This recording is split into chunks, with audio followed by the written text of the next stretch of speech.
18 ঘন্টাতেও নেভেনি চট্টগ্রাম ইপিজেডে লাগা আগুন। তবে ফায়ার সার্ভিসের 23 ইউনিটের চেষ্টায় কমেছে তীব্রতা। আগুনের আরও খবর জানাতে দুর্ঘটনাস্থল থেকে যুক্ত হচ্ছেন কাজী মাহফুজ। আগুন পুরোপুরি নিভতে আর কত সময় লাগতে পারে বা আগুনের কারণ ক্ষয়ক্ষতি সম্পর্কে ফায়ার সার্ভিস কিছু জানিয়েছে কিনা?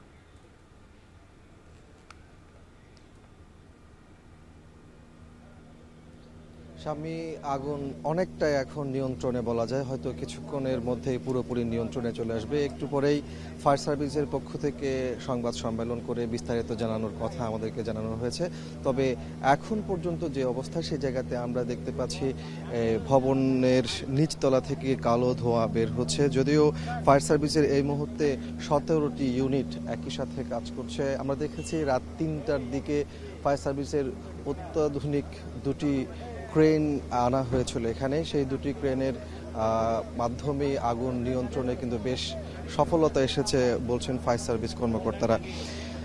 আর যেহেতু এই ভবনটিতে দাহ্য পদার্থ ছিল, মেডিকেল ইকুইপমেন্ট ছিল, যার কারণে আগুনের তীব্রতাটা লাগার পর থেকে বেড়ে যায়। এবং এই মুহূর্তে আসলে ভবনটা যদি আমরা দেখাই, বলা যায় যে এটি একটি কঙ্কাল। তার সব কিছুই কিন্তু ঝলসে পড়েছে, একেবারে কালো ধোঁয়ায় পুরো ভবনটি কালো হয়ে গেছে। আমরা সেই দৃশ্যটাই দেখতে পাচ্ছি। এখনও কালো ধোঁয়া বের হচ্ছে নিচ তলা থেকে। তবে উপরের তলার আগুন বলা যায় যে পুরোটাই নিয়ন্ত্রণে চলে এসেছে। এখানে ভবনের বেশ কিছু অংশ ধসে পড়েছে, বিশেষ করে ছাদের বিভিন্ন অংশে কিন্তু ধসে পড়ার দৃশ্য আমরা দেখতে পাচ্ছি। এখানে ফায়ার সার্ভিসের কর্মকর্তাদের সাথে কথা বলে আমরা যেটি জানতে পেরেছি, মূলত রাত 3টার পরে আগুনের তীব্রতাটা কমতে থাকে। তবে তারা জানিয়েছেন যে এই ধরনের ভবনে, অর্থাৎ যেহেতু এখানে কেমিক্যাল ছিল, দাহ্য পদার্থ ছিল, রাসায়নিক পদার্থ ছিল, এই অবস্থায় যখন 8 থেকে 10 ঘন্টা আগুন জ্বলতে থাকে, সেক্ষেত্রে আগুনের তাপমাত্রা 800 থেকে 1000 ডিগ্রি সেলসিয়াসের উপরেই জ্বললেই মূলত ভবন ধসে পড়ে। এখানেও কিন্তু সেই দৃশ্যটি আমরা দেখেছি।